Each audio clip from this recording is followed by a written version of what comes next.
All right, folks. Rational number operations, they're great. So far in this unit, we've added, subtracted, multiplied, and divided fractions. We've also learned how to transfer a mixed fraction into an improper fraction, and a lot of the times, improper fractions are great because we can easily multiply and divide with improper fractions as opposed to mixed. And also, when fractions are improper, um, we can also simply find a common denominator to add or subtract these fractions. Now, when we're working with rational numbers and different types of operations like addition, subtraction, multiplication, and division, um, we have ways that we can make this simpler to perform. There are little tips and tricks. You might even call it advice. Now, this is awesome advice, and you should certainly write down these steps and almost have them in front of you every single time that you approach a question in the homework. And the more you do, the more this advice will really stick and it'll become natural. So the first bit of advice here is, sorry, it's supposed to be number one, is that all mixed numbers are converted to improper fractions. That's what we want to do. If we see a mixed number, right away we're going to turn it into an improper fraction. And the second bit of advice here is that if we see, a negative fraction, we want to rewrite it with the negative in the numerator. And there is a good reason for that. When you get more experience working with um, rational number operations, you will notice that, hey, if that negative is in the numerator, all of the operations become a lot simpler. And I'll show you what I mean throughout these examples. So we have here example 1, calculate and show your work. Always show your work.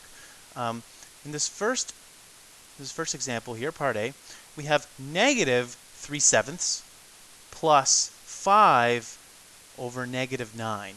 Now, just up here in the top right corner, that negative 3/7, we love it. We know the whole 3/7 is negative, but we want to rewrite it with the negative at the top. So it's going to look like negative 3 over 7. Now, that doesn't mean that the 7 isn't negative or only the 3 is negative. I mean, the whole thing is negative here. We're just going to rewrite it a lot nicer like that just to have some consistency throughout these problems. So that's our first little piece of advice. We're going to use it right away here. So we're going to change this to negative 3 over 7 plus, and over here we have 5 over negative 9. Well, we're going to put the negative in the numerator. So it's going to look like negative 5 over 9. Yeah.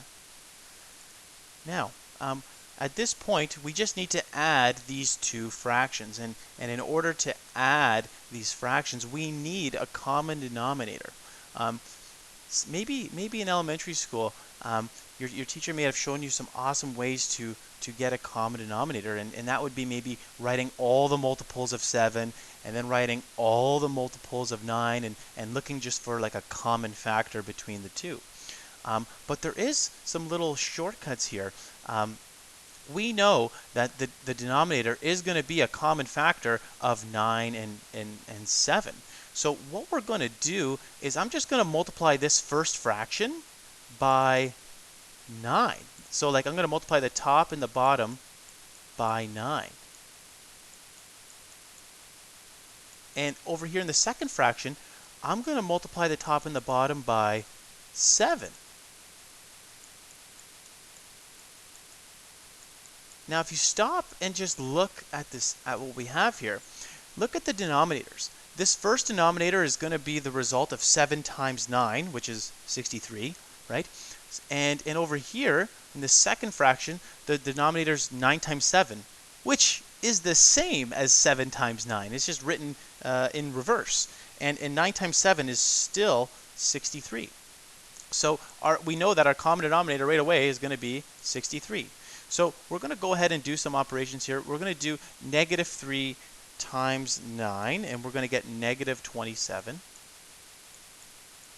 And we know that that's going to be over 7 times 9, which is 63, plus 5 times 7 is, sorry, negative 5 times 7 is negative 35 over, and again, 9 times 7, or 7 times 9, is 63. So at this point, we know that when we're adding fractions, we just add the numerators, and our two numerators are negative 27 and negative 35. So we're going to add negative 27 plus negative 35 right in my calculator. And we get negative 62 over 63. Now we look at this and we say, oh, can we reduce this fraction any further? And it does not look like we can. So that is our final answer there of negative 62 over 63. You're probably wondering, well, what did putting the negative in the numerator do for us? Well, see this negative down here, this negative 9? If we would have kept it in the denominator the whole time, if we would have had it down here, right, it would have really impacted our answer, because you might have put in your calculator negative 27 plus positive 35, and that would have changed everything. So this first piece of advice, all mixed numbers are converted to improper all negative fractions are rewritten with the negative in the numerator.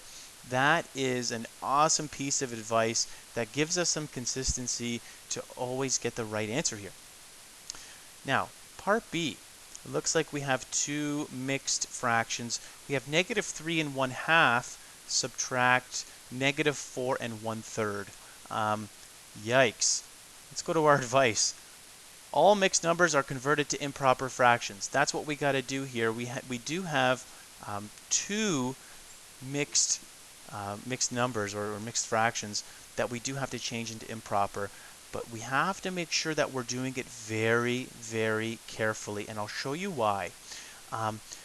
We know, we probably are very familiar with the algorithm of just take the big number 3, multiply it by 2, and then add the 1, right? But it's negative, right? And a lot of students might think that because it's negative, it changes things, but it doesn't really. What I would want you to do is put your finger over the negative as if it does not exist for just a moment, okay?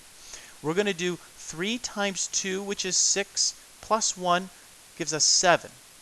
Really, it's 7 over 2. Now we can take our finger off of the negative and remind ourselves, oh yes, it's negative 7 over 2. The reason why that trick is so important is because often, maybe too often, I see that students might do something like negative 3 times 2 is negative 6, plus 1 is negative 5. And that's not really right. So we want to make sure that when we convert a negative mixed fraction, we're doing it correctly. And if you think about it, negative 7 over 2 is really negative 3.5. It totally just kind of makes sense. And we're subtracting this here, the negative 4 and 1/3. And again, it's a negative 4 and 1/3. So we are going to put our finger over that negative. We're going to do 4 times 3 plus 1. So we got 4, 8, 12. Plus 1 is 13 over 3. And then we take our finger off the negative and we remind ourselves, oh yes, this is a negative 13 over 3. At this point, we do have just two fractions and we have to subtract them from one another. So in order to subtract fractions, we need a common denominator. And in this case, our common denominator is 6. And we can kind of use the same logic we used over here. See how we multiplied the first fraction by 9 and we multiplied the second fraction by the 7? It's the same idea here. We're going to multiply the top and bottom first fraction by 3, and we're going to multiply the top and bottom of the second fraction by 2 because of that 2 right here. All right, let's fix this up a bit. We're going to get negative 21 over 6 minus negative 26 over 6. Okay. Also note, I just did this by habit, but what you may have noticed is that I rewrote this negative fraction with the negative in the numerator just by habit, because my brain is so wired to do that all the time. So notice how we had negative 3 and 1/2. That negative went to the numerator. And over here we had negative 4 and 1/3. That negative went to the numerator of the improper fraction. Now at this point we do have a common denominator of 6, and we're going to go right to our calculator, and we're just going to, right, we only manipulate the numerators here, so we're going to do negative 21 minus negative 26 right in our calculator, and we should get a positive 5 over 6.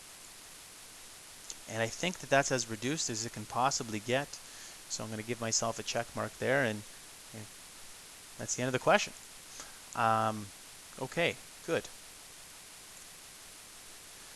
Example 2.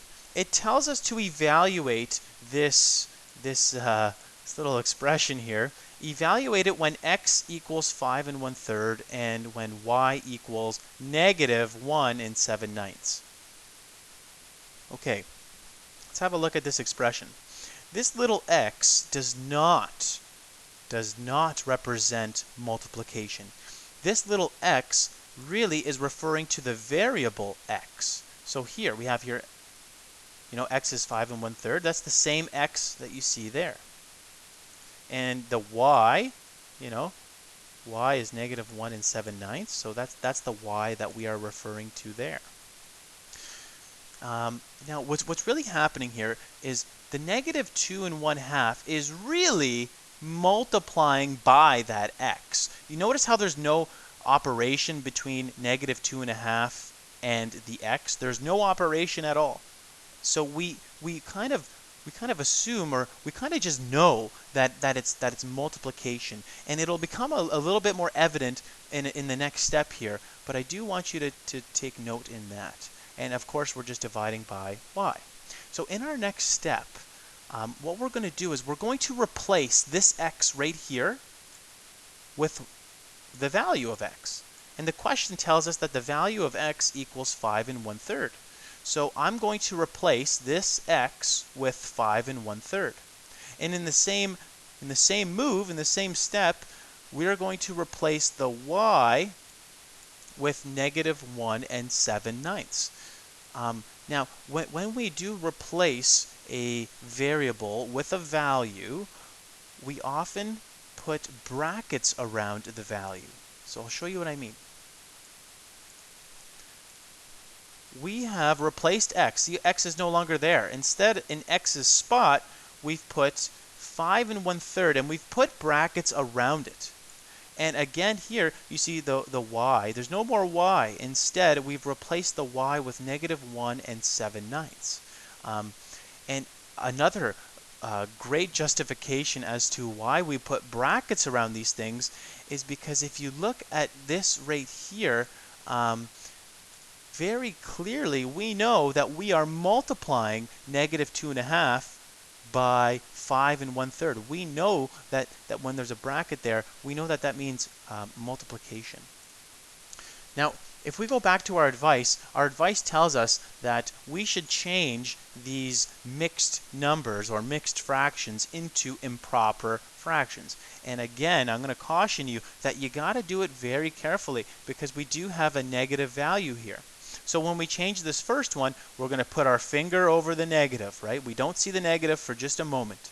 We're going 2 times 2, which is 4, plus 1 is 5, and we should get negative 5 over 2 for the first one. And we're going to carry out that same algorithm for each of the 3 mixed numbers, and we should get something like this. The second one's nice because it's positive, right? 5 times 3 is 15, plus 1 is 16 over 3. We keep the denominator. And lastly, this one is one to be very careful with because it's negative. So we put our finger over the negative. 1 times 9, which is 9 plus 7 is 16. So we'll do 16 over 9, but don't forget it's a negative 16 over 9. Okay, what we want to do next is follow the rules of BEDMAS, and it looks like we have multiplication going on right here. This is multiplication and this is division. And if you remember from the previous lesson, or maybe a few lessons ago, multiplication and division are at the same level. So what we do, like in BEDMAS, they're kind of equal. So what we want to do to solve something like this is we want to make sure that we just do multiplication and division in the order that you see them. So first we see multiplication, so that's what we're gonna attack first. So we're gonna do right away just negative 5 times 16, and then 2 times 3, and we'll get a brand new fraction there. We'll get negative 80 over 6 divided by negative 16 over 9. See that negative 16 over 9? We didn't really touch that just yet. All we've done is we've chose to simplify this first couple fractions. Okay, now from here, what I like to do is I like to work with smaller numbers because it makes life a lot easier, I feel like, when you're working with smaller numbers. So what we're going to do is we're going to reduce this first fraction. See how it's negative 80 over 6? Well, you might notice that they're both divisible by 2. So like we can make this now a smaller fraction of something like negative 40 over 3. Now that's not something you have to do, but it's something I like to do, so I'm working with a lot smaller numbers. At this point, we're dividing two improper fractions, and we know kind of the trick to divide fractions, and the trick is we're going to change the operation to multiplication, and we're going to flip only the second fraction. Now, I want to kind of warn you here to be a little careful because there is a negative here, and again, that negative will remain in the numerator. So when we do our little move, you notice that we have negative 9 over 6. Look, we changed the operation and we've inverted or flipped the fraction. But again, that negative stayed up top because that is a great piece of advice that we kind of learned on the first page there. And again, another beautiful reason why we keep the negative on the top is because when, in our next step, we multiply, we know that negative times negative is going to give us positive, and that's works out just wonderful. So we have negative 40 times negative 9 should get positive 360 over 16 times 3. Let me just double check that. 16 times 3 is 48. Okay, awesome. This is quite a large fraction, and to be honest, kind of scary looking at first. Now, a lot of the times we always want to reduce our fraction into lowest terms and perhaps even write our final answer as a mixed number if it's possible. Now, I can't just reduce this in one step. I can't just go to the one step and be done with it.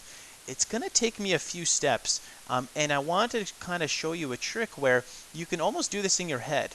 And what I mean by that is we are going to reduce this fraction, but we're going to take our time reducing it. So really quickly, I noticed that this is divisible by 2, and so is this. The top and the bottom are both divisible by 2. So 360 over 2, half of 360 is just 180, right? We'll get 180 over 24, right? Now, that is also divisible by 2 and divisible by 2. So we'll get something like 90 over 12. Okay. Now, 90 over 12, it's definitely, it is divisible by 2, isn't it? Yeah, I think it is. So we'll do it again. Divide by 2. Divide by 2. All right, and we'll get something like 45 over 6. 45 over 6. Not divisible by 2 anymore, but I think it's divisible by just 3, right? Because 3 and 15, 3 times 15 is 45. So we'll get something like 15 over 2.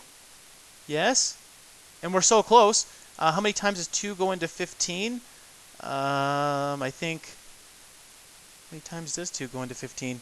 7 times to give us to get us up to 14. So there's 1 remaining out of 2. So yeah, 7 and 1/2. 7 and 1/2 is our final answer. Now, this is not the only way to do it. You might have done it in a lot smaller or probably less steps, but I want to show you that this can be done in your head. We don't really have to rely on the calculator, although checking your answer in the calculator is always a very, very plausible thing to do. Now, at some point in here, there were some parts where we could have done some cross reduction here. You may wish to cross reduce. So from this part right here, this line, I've rewritten this second line of our math over here, and I kind of want to show you how we can cross reduce. Notice the 16 over 2. The 16 and the 2 are kind of both divisible by 2. So 16 can now be just 8, and 2 can be 1 because they're both divisible by 2. And now, when we multiply these fractions, we get a lot smaller values. We do -5 times 8, right? -5 times 8 gives us -40. And 1 times 3 is just 3. And of course, that's dividing by the -16 over 9. Look at that. And it took us a couple steps to get there, but we could have just did some cross reduction and been all the way to that step down there. Another part in this where we could have done some cross reduction here was right here. Oh, I put the 16 at the bottom. Whoops. Let's call that negative. And can I go in here and edit this? Lovely. How about that? At that step right there. So what we can do to cross reduce here is we notice the 3 and the -9, they're both divisible by 3, right? So -9 divided by 3 is just that -3 there, and 3 divided by 3 is just 1. And on this cross, going this way, we notice that the -40 and the 16 are both divisible by 8. So if I divide the 16 by 8, I get 2. If I divide the -40 by 8, we get -5. And now we're dealing with these two new fractions. We got -5 over 1 times -3 over 2. And 5 times -3 is positive 15. 1 times 2 is 2. And look at that. Positive 15 over 2. Wow, saved ourselves a lot of step by doing some cross reducing. And that's kind of what I was talking about when I said, oh, I want to work with smaller numbers over here, because working with smaller numbers will help us. Well, we won't have to reduce a whole lot near the end of the question. But either way, folks, there are so many different cool little tricks built into this stuff that now. You don't really have to worry about this. If you just heard me talk about this and you're like, no, that's not for me, that's totally fine. You can still continue doing this, and we love to see this. So I really love to see it. But this is also kind of cool. We thought we'd kind of share it with you, just in case you're really good with fractions and you're really confident in them, and you want to see something cool with them. Great, there it is. So folks, for the homework, focus on the essential homework, and if you do have time, complete the whole bit of it. It is really good stuff. And if you do have any questions, feel free to let us know. All right, thanks.